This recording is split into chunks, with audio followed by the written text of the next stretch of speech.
Wangolo wale kile wabvini we monko wale Wangolo wale kile wabvini we monko Pays a changé, qu'il est venu mon corps. Pays a changé, qu'il est venu mon corps. Wale. Pays a changé. Pays a changé.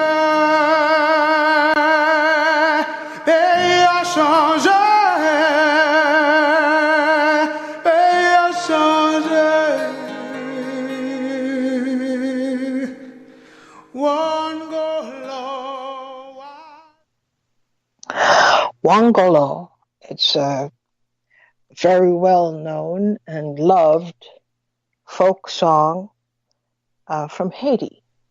And essentially, the song pleads for the return of an ancestor to the land to set things right, the way they used to be. This is Leid Stories. I'm Utrice Leid, and Haiti is our focus today.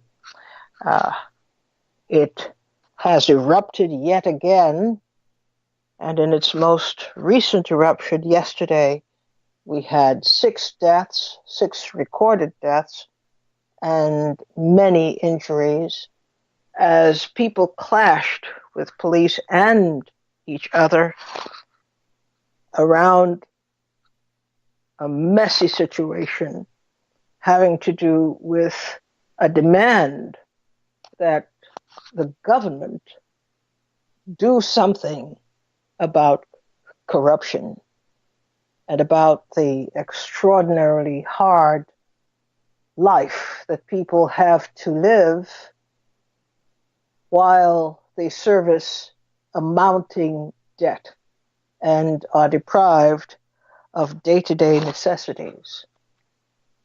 So we had been reporting about what was going on in Haiti and the inevitability that it would come to something like this as people seek to oust the current government and previous governments and get something new. But this is a cycle that has become far too normal in Haiti.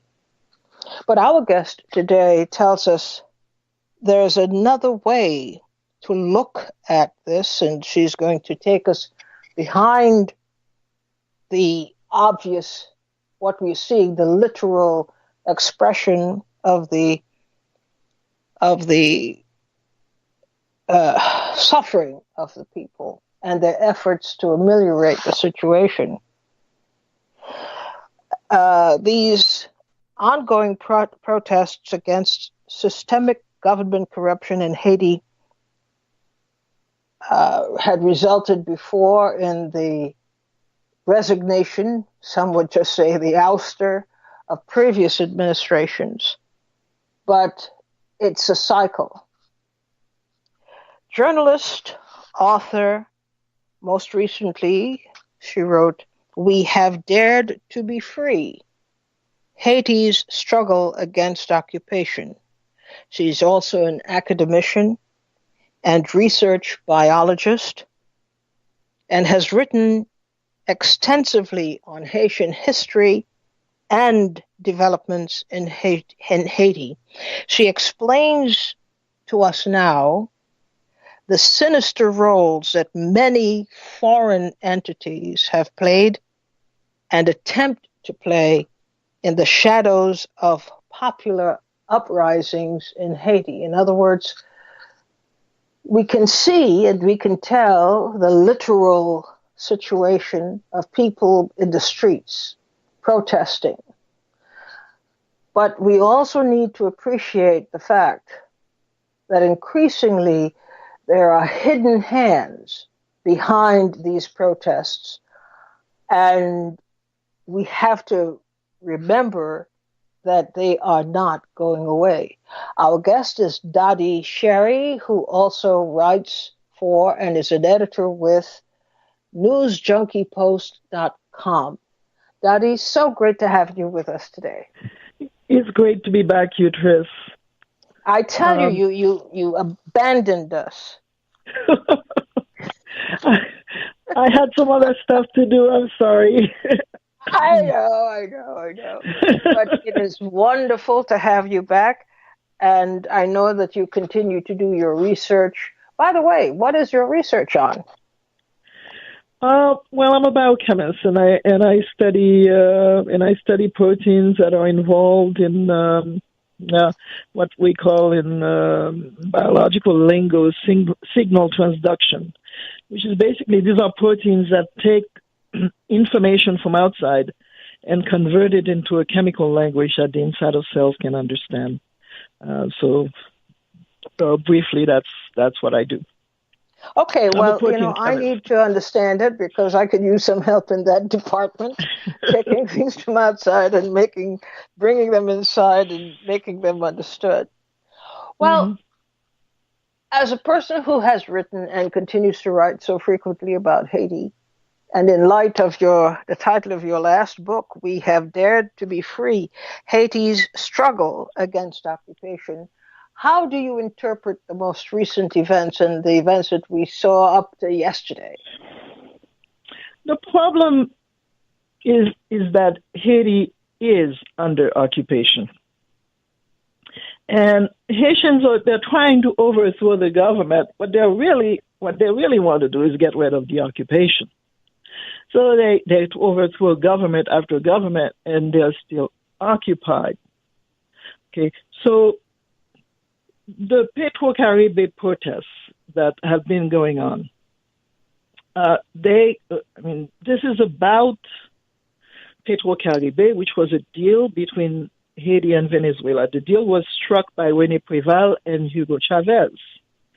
And this lasted from 2008 and 2016.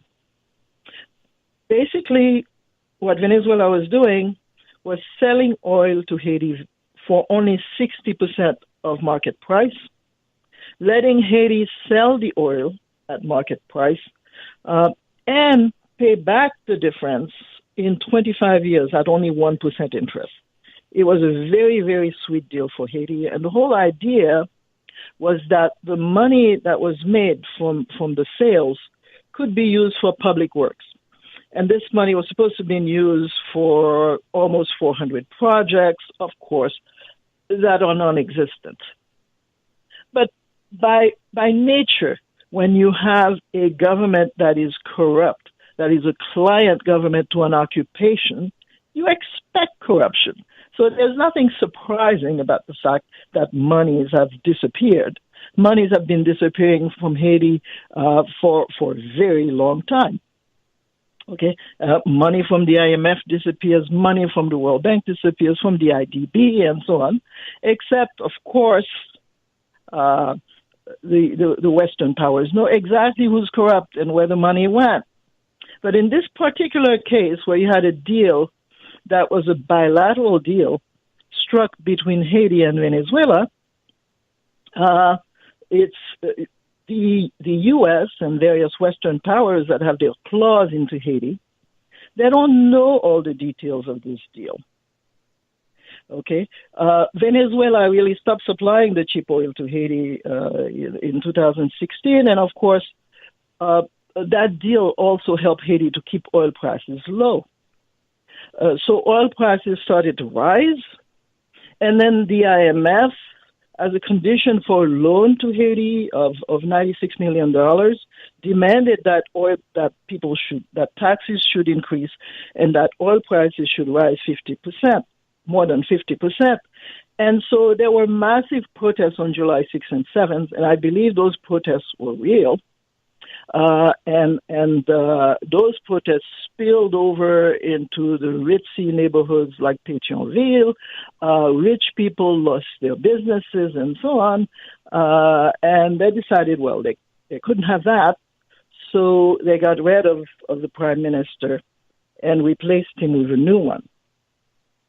Now, in the meantime, what has happened is that the Heritage Foundation, which is a think tank in the United States, far right, evangelical think tank in the United States that's been around since the 70s, stepped in and basically said, well, here is how you're going to solve this problem of this corruption, and here's how you're going to protest from now on. We want your protests to be peaceful. And they basically put out a press release to that effect, and I'm looking at this and thinking, where the heck does the Heritage Foundation get the authority to stick its nose into a bilateral deal between Haiti and Venezuela? Now, this also is in the context of Haiti being put under, the previous prime minister, being put under great pressure to vote in the Organization of American States, basically saying that Haiti does not recognize the most recent Venezuelan elections. And of course, the OAS needed a certain number of votes to sanction Venezuela and to act on this. I believe that what's at play here is a peacekeeping mission in Venezuela. I think that Haiti is being put under tremendous pressure to release all the information about the Petro-Caribe deal, which was almost certainly also corrupt because the government is corrupt. And I think the U.S. and various others, they want to know who in the Venezuelan government is corrupt. This is a way to get at Venezuela. Okay, I think. But the Heritage Foundation steps in. It says a bunch of things. Okay, and it says, okay, one of the things it says is the Haitian court, which is called the Cour supérieure des comptes du contentieux administratif, CSCCA for short, needs help. And it just demanded that a private audit firm be involved in digging into the whole Petro-Caribe thing. And there were some more protests on October 17. And the day after that, Haiti agreed to this demand that there's going to be a private audit firm involved in assisting a Haitian court, okay, in solving its financial irregularities. Okay, and so this firm was going to be U.S. based, was it not? I'm sorry, I didn't quite hear this. The firm was to be U.S. based, an American firm. They didn't specify that it was supposed to be an American firm, but obviously it was going to be a Western firm because, well, they wouldn't accept anything Haitian.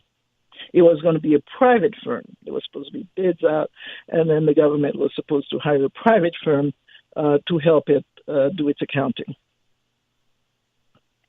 And this immediately followed protests that were on October 17th. Now, the thing that was really bizarre about the October 17th protests is that this was the anniversary of Dessalines' death. Jean-Jacques Dessalines is the great Haitian hero who fought the final battles for independence. He finished a lot of what was started. So he fought in the final year of Haiti's battles for independence. Okay, now Haitians never commemorate Dessalines' death. It is not a Haitian kind of holiday or anything like that. It was just kind of a made-up holiday. And it wouldn't be commemorated because Dessalines was betrayed and ambushed. It is not something you want to commemorate. I don't know what is this idea of this necrophilia thing, but anyway, this protest was for Dessalines' death, and it was peaceful. But the curious thing about this protest was, if you look at the videos or the photographs and you make sure that they're from October 17th, you see that everybody in that protest is a male between 16 and 30. I looked at this, and I looked all over the place, and it was very, very curious to me. But then immediately the whole protest got written up everywhere. AP, Reuters, Al Jazeera, et cetera. It was written up, even in Newsweek. And what has happened since this is that whenever you have a Petro-Caribe protest and it gets written up and illustrated, they use pictures from any numbers of such protests, and it's very hard to tell whether those pictures are actually authentic and date from that actual day. So yesterday there were more protests. Now the occasion yesterday was the Bataille de Vertieres. This is to say that this was the decisive final battle of the Haitian Revolution is almost an understatement. This was an epic battle. This was a battle against slavery, okay? And Haiti won. This was the 215th anniversary of that battle, during which Haitians defeated Napoleon's expeditionary forces, okay? And these expeditionary forces were led by initially by Napoleon's brother-in-law, okay, and also one of his major generals. He sent these forces, okay, and they arrived in Haiti in early 1802 to reestablish slavery. Before this, actually, there was a period between 1800 and 1802 where Haiti was more or less run by Toussaint Louverture. Haiti had already beaten the British and the Spanish out of the country. And this was mostly the work of Toussaint Louverture. And Toussaint Louverture was functioning in Haiti as a governor general. The original Haitian constitution dates from 1801. It actually precedes Haitian independence because Haiti was so independent at that time. And so what you had was this period where people were free, and then all of a sudden Napoleon sends his army to reestablish slavery. And in fact, slavery was reestablished in July 1802. So this is what it was, a nasty battle with lots of torture, lots of killings, and Napoleon was not messing around. He sent 86 ships with 43,000 men to fight. In the end, only 4,000 of them survived, and they were so embarrassed that they had been beaten by a bunch of barefoot black slaves that they claimed that most of the deaths were from yellow fever. My colleague at News Junkie Post and I, my co-editor at News Junkie Post, Gilbert Mercier, and I, we kind of joke about this from time to time. And I say, mosquitoes with bayonets. That's what you had for the yellow fever. But anyway, on the Haitian side in this war, so this was a country with like 500,000 people. 200,000 had died in the revolution. 30,000 died in the final war. And so this was everything was on the line. When Toussaint was in charge, he established this policy, this scorched earth policy. His generals were not supposed to give up a city. If they had to give up a city, they burned it. And so the French would come in and they would just massacre whoever was left in those cities. So in the end, I mean, that final battle, the Vertieres Day, that is something that is very, every Haitian kid learns in school. It's a very, very emotional thing. The end of that battle was truly Haitian independence. And of course, the formal independence was celebrated on the following January 1st, which is Independence Day. But you don't mess with Vertieres Day, 18 November 18 in Haiti. You don't mess with that. In 2010, for example, Vertieres Day happened about a month after the start of the cholera epidemic. Okay, and the protests there caused such a scare with the UN that they had to declare a curfew for a week because people were so mad and they were in battle mode.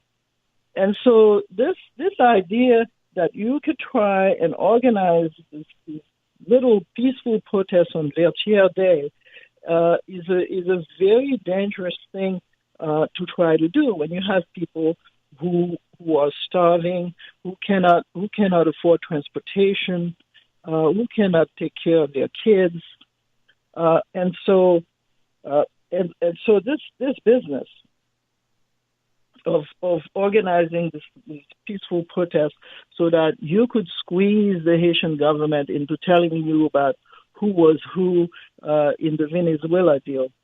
This is not good for Vertieres Day. And in fact, early yesterday, there were reports, for example, from the U.S. Embassy that everybody should shelter in place, and this was starting at noon from November 17th to 10 o'clock today.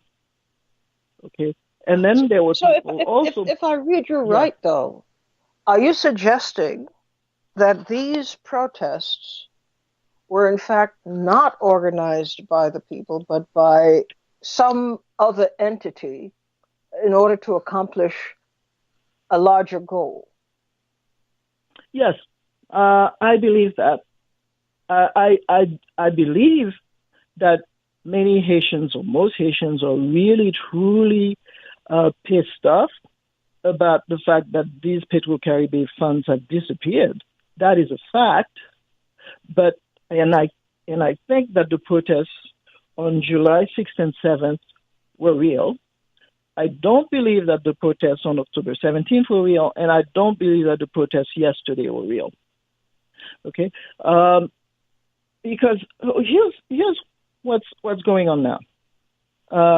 Haiti is more or less controlled by the UN. It's still controlled by the UN. The UN is integrated in the highest ranks of the Haitian police. And instead of MINUSTA, it's now MINUJUST, and the JUST part is for justice. They are supposed to repair the Haitian justice system, which generally means they are going to mess it up because that's the last thing that was left. Okay. Right now, so part of the arrangement with this MINUJUST business is that they basically share the same space as high-level Haitian police. The line between the UN and the Haitian police has completely blurred. Haiti has a police force of more than 16,000. And I suspect, I believe, I'm not saying it's a fact, but this is what I believe. I believe that the protests on October 17th were actually policed in civilian clothes, that those peaceful protests on October 17th.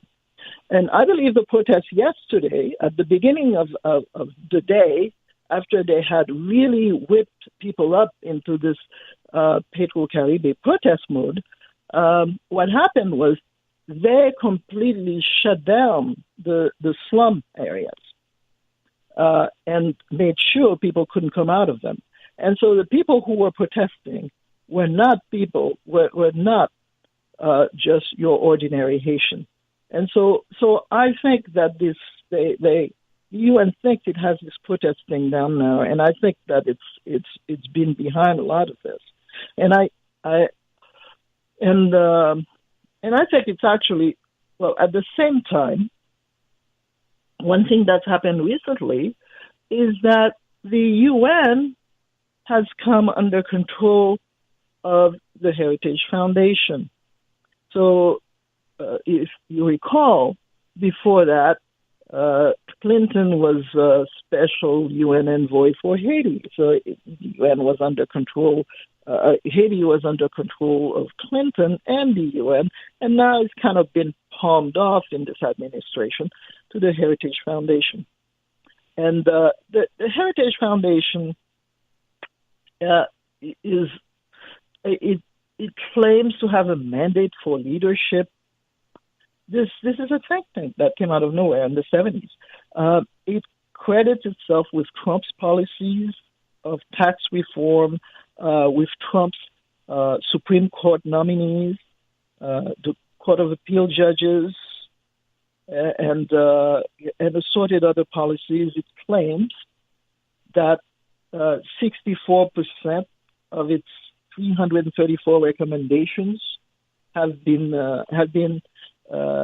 enacted by Trump in his first year. So that's like 214 recommendations, which is just amazing. And Trump has actually agreed with this. He thinks this is great. So to be clear, too, the Heritage Foundation it also calls itself Transparency International.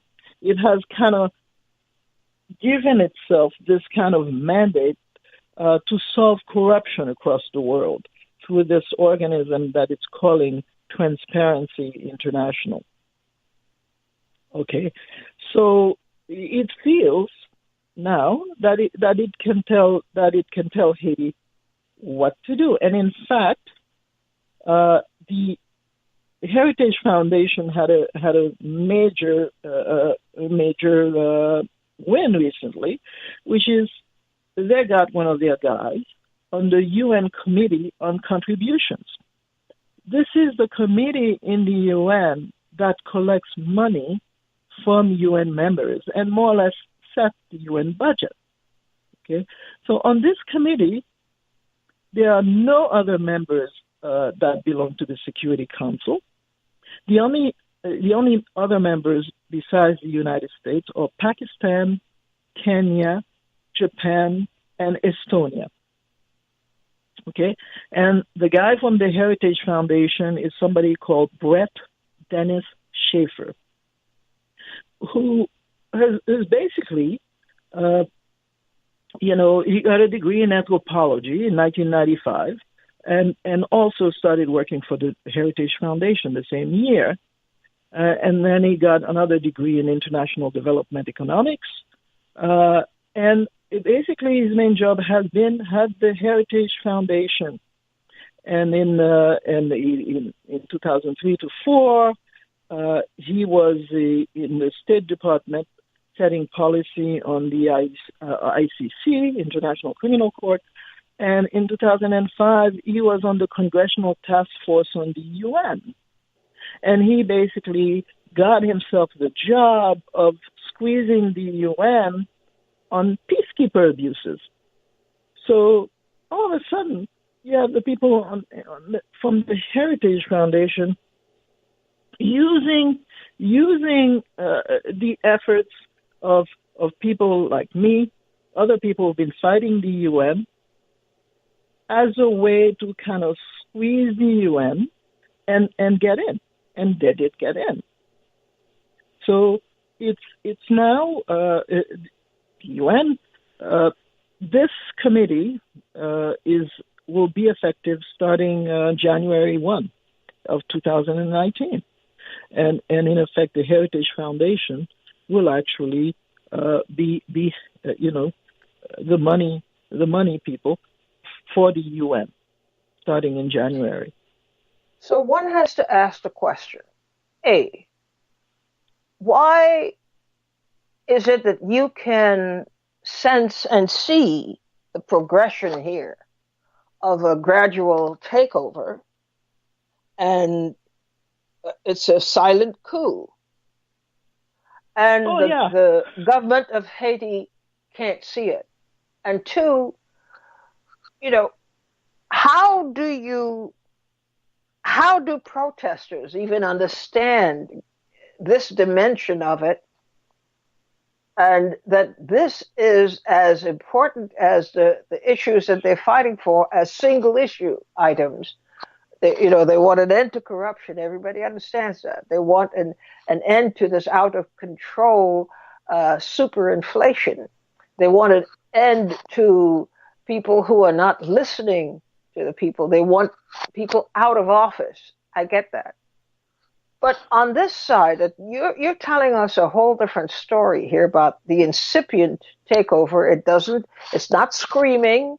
It's not doing a lot of obvious things, but it is being effective in insinuating itself in areas of control, and primarily through money, and with a right-wing pro-Trump agenda from the United States that it intends to enforce, or to at least propagate, within the international body called the UN. And what is the OAS and the Caribbean nations? What are they doing about it? I don't even know that they're aware that this is happening. I know that the OAS is really gung-ho for getting Venezuela. And in a way, it is one of the mechanisms being used to try and get Venezuela and set up a peacekeeping mission in Venezuela. Now, the Caribbean states, I have not heard anything from them. So I don't know what they're doing about this. I don't really even think that they know about the involvement of this right-wing organization so deeply in the UN at this point. But one of the things that I have marched on Washington. I've done a number of things, and one of the things I've thought a lot about is, what is the purpose of marching? What is the purpose of a march? Okay, to my mind now, I think there are two purposes. One is to actually go somewhere. You march somewhere in force to do something. Okay, you march like Gandhi did to the salt flats to collect salt, even though the government doesn't want you to, because there's so many of you, they can't stop you. You march to vote. You march to go sit at the lunch counters. Okay, so this is one of the purposes. Another one, I think, is to show force and to delegate this force to people who represent you. And I think this is kind of what happened with the March on Washington, because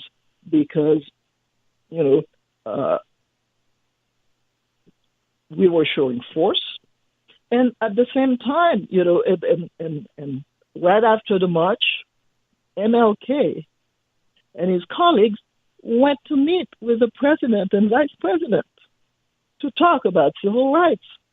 Okay, so this is, I don't think that just marching at random and burning things accomplishes anything at all, unless you are aware that there's somebody in there negotiating on your behalf. And if you're not aware of the fact that there's somebody in there negotiating on your behalf, there's surely somebody in there negotiating, and it may not be on something that will benefit you. So this kind of march where you're demanding this and that assumes that you are working in a democracy where your demands are going to be listened to and somebody cares about how you're going to vote next time. Haiti right now is a democracy in name only. It is not a democracy. It is an occupied country.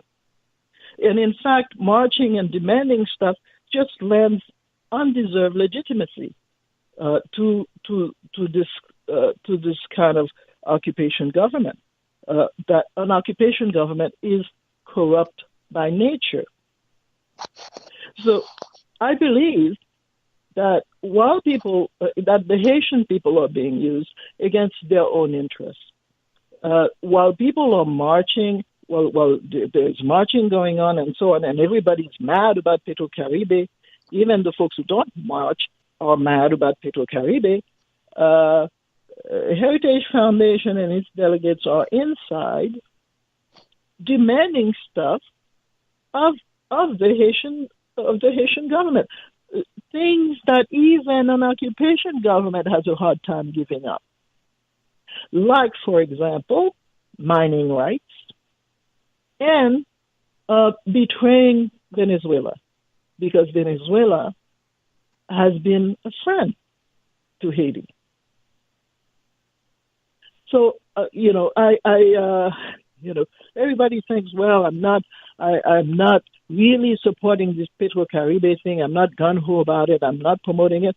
I don't believe it's real. People are talking now about, they'll have Petro-Caribe protests on January 1st, and then they'll have them on January 10th on the earthquake anniversary. And so, on the earthquake anniversary, instead of looking through the rubble and saying, hey, we can't find the reconstruction money, the $9.5 billion of reconstruction money that the Clintons collected in our names, now instead we're going to talk about the Petro-Caribe funds, which are $1.7 billion, not $9.5 billion, it's $1.7 billion. Okay, so we have changed. You see what's going on too is we're also changing the discourse. We're taking the hit of the Clintons, and it's now strictly on the corrupt Haitians that have participated in this corruption. Okay, but they're these same people. They participated in all kinds of corruptions. Some of the names that have come up were involved with the Clintons. They were also involved in Petro-Caribe, you see. So if we're talking about corruption, let's talk about corruption. Let's not just suddenly switch to Petro-Caribe. And if we want a legitimate government, let's talk about having a legitimate government. We don't just dispense of this occupation government and replace it with another. Because let's say Haiti dispenses of this occupation government, then it's an occasion for the UN to say, hey, well, we left because they had elections, but then now they got rid of their president, and so we have to bring back the MINUSTA force.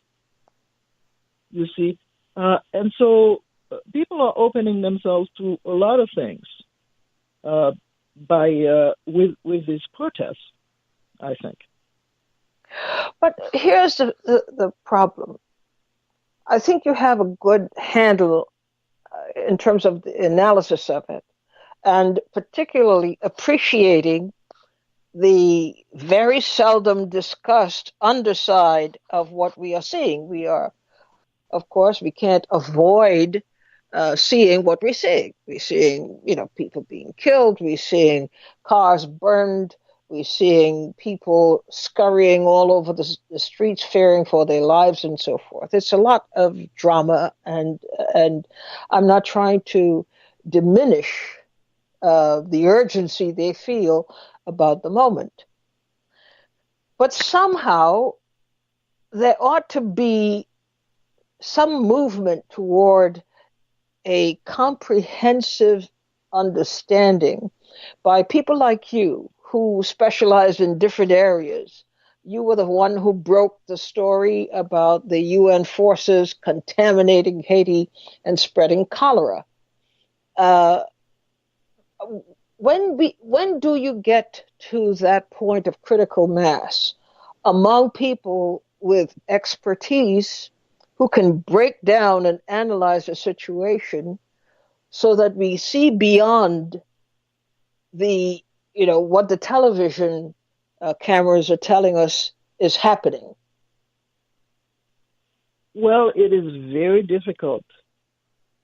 It's wishful thinking. People want to believe that there's a revolution going on, that that the general population is rising against corruption, and it's going to cause this massive change, which is supposedly the removal of this occupation government and its replacement by a more democratic government. I don't think that these Petro-Caribbean protests are going to lead to that. And frankly, I think that this will happen, that Haitians will rise up and will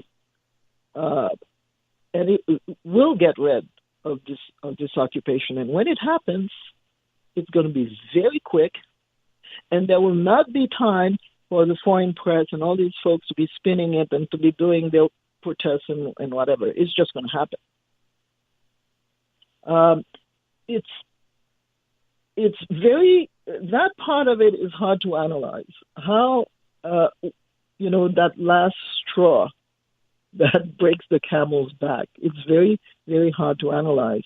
But it's happened in Haiti many times before, and it can happen again. That people will get fed up and will say enough, and then take control of the country again. But I think that this is what people actually want, and part of the reason they're not looking that closely into Petro-Caribbean and so on is there's now this kind of wishful thinking that this Petro-Caribbean thing is just going to boil over, and that's going to be the change. So the effort is to make it more important to the people than it actually is by having these, you call them not real protests, but fake protests. Yes. And getting people riled up. It's not that it's not a legitimate reaction, but it is an engineered reaction in order to move their gaze away from what it is they really need to understand that is the constant here. Even if they were to solve the Petro-Caribe problem in the morning, it will not take Haiti out of the control of the United Nations or from, you say, the Heritage Foundation, but we saw it didn't in any way affect the Clintons' raid of the reconstruction funds, billions of dollars. It didn't stop the plundering of Haiti. Yeah, not at all. And in fact, what the Heritage Foundation wants, okay, so I mentioned the private audit, okay, they have at least 5 things that they said they want. So the second thing that's supposed to happen is that Haitian anti-corruption units are supposed to investigate the results of this private audit and then forward the files to a prosecutor's office so that they're going to bring anybody corrupt to trial. Okay? And then the Haitian president is supposed to ask the OAS or the UN anti-corruption agency, so there's countless acronyms, but it's basically the OAS and the UN. They are supposed to recover the funds. So even if they get the Petro-Caribbean funds, Haitians will never see it. These funds are supposed to go to the UN. Okay? If Haiti continues to follow what the Heritage Foundation demands, which I suspect is what it's doing, the funds are going to wind up with the UN, with anti-corruption agencies in U.S. and the UN. Okay? Yes, but Haiti, the mess though it is in terms of government, still does have a government. And does Jovenel Moise, the president, is he agreeable to ceding the power, whatever power he has, and whatever power the government has, to some foreign entity or entities to run the country, which would in effect be an admission that he can't do the job? He's incompetent. In a way, he has already proven this. One of the things that happened yesterday, this has been commented upon, is that he was supposed to go to Vertieres. So Vertieres is a place. It's about a mile from Cap Haitien, and it used to be a fort. Okay, this was the site of the final battle. Okay, so the tradition is there's a Te Deum, there's a mass at the cathedral in Cap Haitien. A bunch of officials attend this mass, and then they go to Vertieres and they put down a wreath. This has been done every November 18th. Yesterday, he didn't do that. Instead, he and his prime minister went to a museum and put down a wreath in a museum. And afterwards, and also they're supposed to make a speech, of course, before they put down the wreath. So afterwards, he didn't even make a live speech. They broadcast a pre-recorded speech at 9 o'clock in the morning yesterday from the president, in which he basically he swore up and down that he would catch the corrupt and put them away. But this, to me, the symbolism of this is a very serious kind of thing. You don't go to Vertieres, where the real battle happened, and instead you go to a museum. Does that mean now that Haitian history is a museum thing? It's not alive anymore? Is that a statement you want to make as the president of Haiti, corrupt or not, occupation or not? I think he is more or less really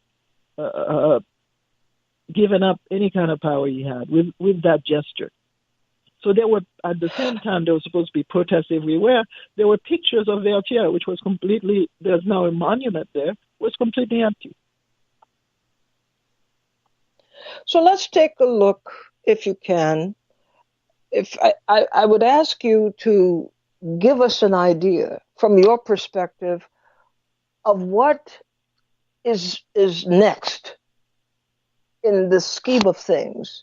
That, we're seeing pieces of it. We don't like what we see. We know that there are serious implications of what we see. But you not only are Haitian, you're a Haitian historian. You've been writing about Haiti for a long, long time. You've written books and articles. What do you think is next for Haiti? I think it does not look good at the moment. I think that what's going to happen is they're either going to renew MINUJUST, even worse, they might reinstate MINUSTA at this point. With Brazil, that's the UN forces. The UN forces. They're going to use this as an excuse to say that Haiti is still this horrible hotbed and they have to either renew Minijus or even bring back troops. I think this is what's going to happen. I really must admit that I really began to despair after these elections of 2015, 2016. The elections were obviously fraudulent. I posted on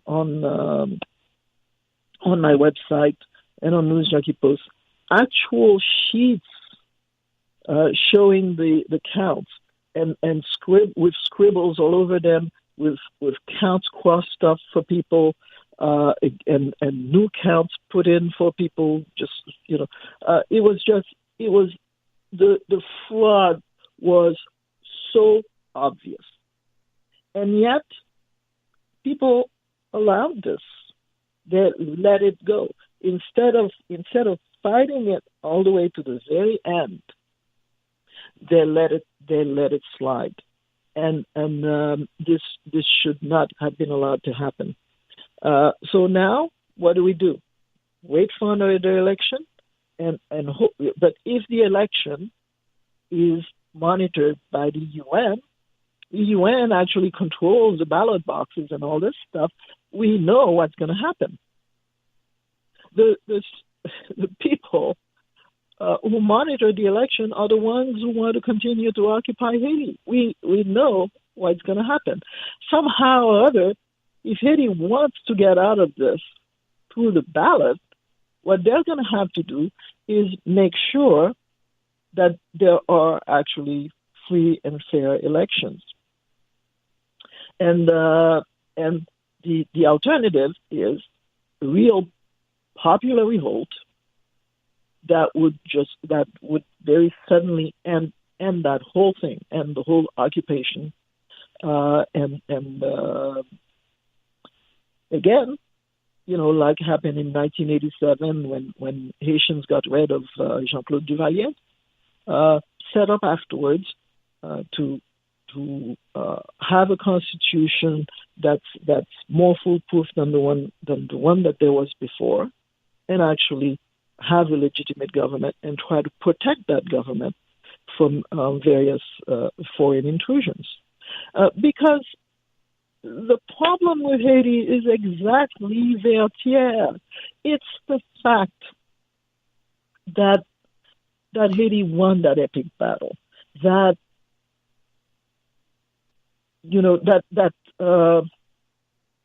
Haitians have managed to beat the British, the Spanish, and the French armies when they were at their peak. And this has changed the world. And so the idea then is to prove that the revolution didn't work, that the revolution was a failure. And revolutions are not something you just kind of walk away from. You just have them and then you go back to your little farm. Revolutions are continuous. You have to just keep fighting all the time. And people cannot tire of fighting. They have to keep fighting. They have to the same countries, Spain, France, and of course now the US and Canada are basically trying to get Haiti, make Haiti into some kind of free for all, some kind of failed state, which is effectively undoing the Haitian Revolution. It is something that scares people. You want to go to the movie and see Star Wars and watch revolutions happen on the screen, but when you have a real revolution, that's not so good. That's disturbing. And when it's a revolution that was led by Black people, that's even worse. And so, we will have to leave it there. We're out of time. But I tell you, this has been a great instruction. This has been a classroom you conducted here today, Dady. And I am so thankful. I'm so thankful for the work that you do. because you do it at great sacrifice. You and Gilbert Mercier and others at News Junkie Post, people should try and get a look at it and see what they cover and the news that you will come away with that you won't get anyplace else. But I thank you very much, and I hope you can come back again soon to continue this conversation. Thanks, Dady, for being with us today. Thank you, Utrice. It's been a pleasure, as always. Thank you. Well, that brings us to the end of our program today. I hope you learned something other than what is being covered, the literal story of burning vehicles in the street and bodies left there to intimidate people. We're hearing other things about other foreign interests having a particular set of things they want to accomplish in Haiti. And it has nothing to do with helping Haiti and Haitians in their country to live better, to partake in the benefits of their struggles. So we will continue the conversation, of course, but I just wanted you to be familiar with Dady Chery. She has been with us quite a few times before. This was the lady who, when everybody was just reporting about the cholera epidemic, she traced it. She's a biologist, and she did that kind of work. She traced the where the cholera was coming from, and it was from the UN forces. The UN took a long time before it actually admitted, yes, our forces were the source of the cholera. It contaminated one of the major rivers in Haiti, and many people died. And of course, that's where it ended. There was no price to pay. There was no recompense. There was no a great apology. It was just, well, sorry, these things happen. Thanks for being with me today. Let's meet up again tomorrow. Bye-bye.